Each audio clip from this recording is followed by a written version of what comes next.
अब आ जाते हैं जी हमारे पेनक्रियास के डेवलपमेंट पे। तो अब क्या होता है कि ये बेसिकली दो बर्ड से अराइज होता है, और एक होता है उसमें से वेंट्रल बर्ड और दूसरा होता है डॉर्सल बर्ड। मैं आपको दिखा देती हूँ। देखें जी, यहाँ पे हमारे पास पड़े हैं दो बर्ड्स, एक है डॉर्सल पेनक्रियाटिक बर्ड और दूसरा है वेंट्रल पेनक्रियाटिक बर्ड। ठीक है, तो अब ये जो आगे जाके क्या होगा कि जो है ना ड्यूडेनम रोटेट होगा। हमें पता है ड्यूडेनम की रोटेशन की वजह से क्या होता है, हमें पता है कि जैसे ड्यूडेनम पहले स्टमक रोटेट होता है तो उसकी वजह से ड्यूडेनम रोटेट होता है टू द राइट, और ड्यूडेनम रोटेट होता है टू द राइट तो क्या होता है कि ये जो हमारे पास वेंट्रल बर्ड है ना, ये पीछे की साइड मूव करने लग जाता है। अब देखेंगे हमारे पास पड़ा था ड्यूडेनम, और हमारे पास एक पड़ा था वेंट्रल बर्ड इस साइड पे। अब वेंट्रल बर्ड जैसे इस साइड पे पड़ा है तो ये अब जैसे राइट की साइड पे मूव करने लग जाएगा, तो ये ऐसे पीछे चला जाएगा। अब ये देखें, मेरे जस्ट हैंड की मूवमेंट्स को देखिएगा, ये हमारे पास नीचे जो पड़ा है वो, ये जो इस साइड पे पड़ा हुआ वेंट्रल बर्ड है। अब जैसे ये राइट की साइड पे मूव करने लग गया तो ये ऐसे आ गया, देखिए आ गया ये डॉर्सली। तो ये डॉर्सली आ जाता है, और हमारे पास already dorsal pancreatic bud dorsally पड़ा था। तो अब ये बोलेगा कि भाई मैं भी तो पीछे आ गया हूँ, डॉर्सल साइड पे आ गया हूँ, अब मैं कहाँ जाऊँ। तो ये जो डॉर्सल पेनक्रियाटिक बर्ड है ना, ये इसके डॉर्सल पेनक्रियाटिक बर्ड के नीचे चला जाता है। तो ऊपर हमारे पास डॉर्सल पेनक्रियाटिक बर्ड होता है और नीचे हमारे पास वेंट्रल पेनक्रियाटिक बर्ड होता है। ये देखिए, मैं आपको इस फिगर से समझा देती हूँ। ये हमारे पास वेंट्रल पेनक्रियाटिक बर्ड पड़ा है, जैसे ही ड्यूडेनम की रोटेशन होगी तो ये से पीछे जाएगा और इस साइड पे यहाँ पे आ जाएगा। ठीक है, बिल्कुल इसके नीचे।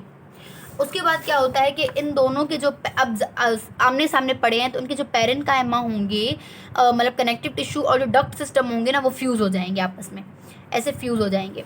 मैं यहाँ पे ड्रॉ करती हूँ, एक ऐसे था, अब दूसरा, अब ये दोनों फ्यूज़ हो गए आपस में, इनके डक्ट सिस्टम वगैरह भी फ्यूज़ हो गए। उसके बाद क्या होगा कि जो हमारे पास वेंट्रल बर्ड है ना, वो हमारे पास कुछ प्रोसेसेस देगा। ये यहाँ पे देखें, हमारे पास वेंट्रल बर्ड ने दिए एक यूनिशिएट प्रोसेस, ये देखें, और ये क्या करेगा कि हमारे पास inferior part of the head of the pancreas भी देगा। मतलब हमारे पास पेनक्रियाज का इन्फीरियर पार्ट कौन देगा, ये यूनिशिएट वेंट्रल बर्ड देगा। ठीक है, नीचे वाला बर्ड, मतलब ये जो नीचे वाला बर्ड है, इसमें से निकला एक हमारे पास यूनिशिएट प्रोसेस और inferior part of the pancreas. अब हमारे पास ये सारा इन्फीरियर पार्ट तो बन गया। अब उसके बाद क्या होता है, अब आई इस डॉर्सल बर्ड की बारी की। अब ये डॉर्सल बर्ड क्या बनाएगा, जो बाकी का सारा पोर्शन होता है ना लिवर का, वो सारा ये बनाएगा। लेकिन आप अगर फोकस करें तो ये देखिए, मैंने ये ऊपर वाला पोर्शन इसे खाली छोड़ा है। अब इसमें से हमें पता है एक डॉर्सल पेनक्रियाटिक डक्ट होती है इसमें, और एक वेंट्रल पेनक्रियाटिक डक्ट होती है, वो भी हमारे पास ऐसे फ्यूज़ हो गई होंगी। अब जैसे हमारे पास डॉर्सल और वेंट्रल पेनक्रियाटिक डक्ट ऐसे फ्यूज़ हो गई हैं, तो अब क्या होगा कि हमारे पास दो डक्ट्स बनेंगी। एक होगी मेजर पेनक्रियाटिक डक्ट या main pancreatic duct of the Wirsung, और दूसरी होगी accessory pancreatic duct of the Santorini.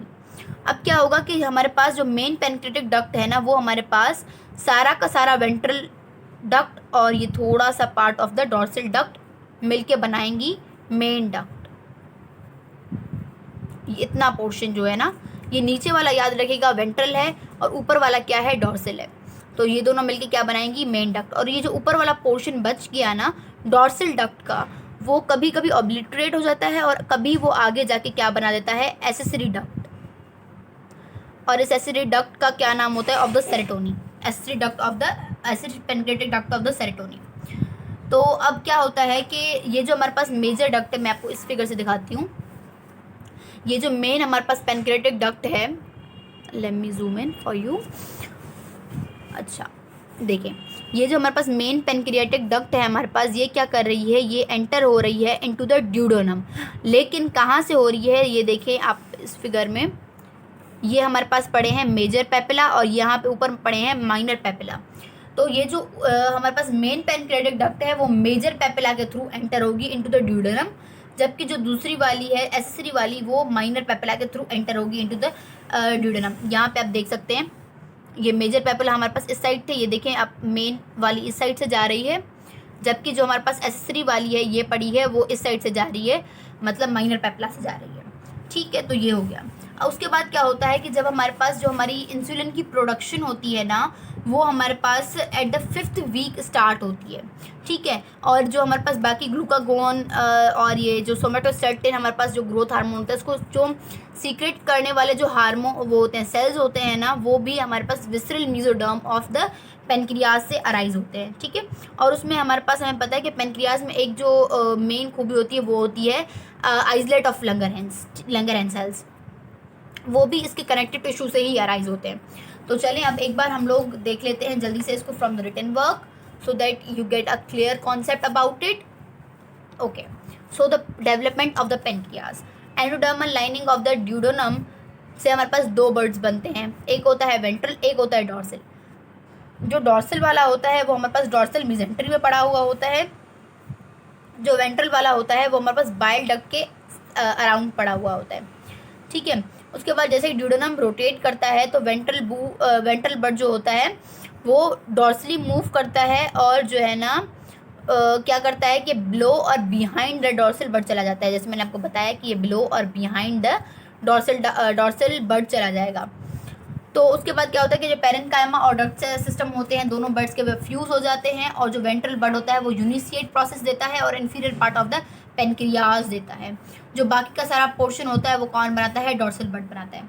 अब दो डक्ट्स बनती हैं हमारे पास, एक होती है मेन पेनक्रेटिक डक्ट और दूसरी होती है एसेसरी। जो मेन वाली होती है उसको हम लोग ऑफ वाइजरंग बोलते हैं, एसेसरी वाली होती है उसको ऑफ सेंटोरिनी बोलते हैं। जो मेन वाली होती है वो कहाँ से बनती है, मैंने आपको बताया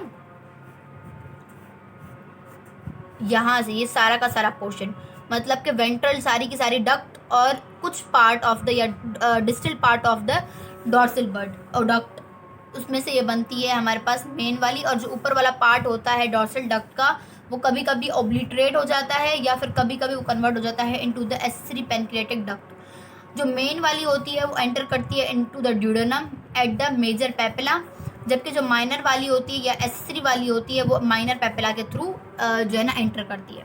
थर्ड मंथ में हमारे पास islet of Langerhans cells produce होते हैं फ्रॉम द पैरेन्काइमा, और इंसुलिन बाकी सेल्स ग्रोथ है ये भी हमारे पास निकलती हैं in the 5th week from the from this parenchyma cells, right. Then हमारे पास जो पेनक्रेटिक कनेक्टिव टिश्यू होता है वो कहाँ से अराइज होता है, फ्रॉम द विसरल मेसोडर्म से अराइज होता है। So that was all about it. मैंने आपको पिक्चर्स भी दिखा दी हैं। फॉर मोर इन्फो अगर आपको कोई भी क्वेश्चन वगैरह हो तो आप मुझसे पूछ सकते हैं in the comment section below. Thank you for watching.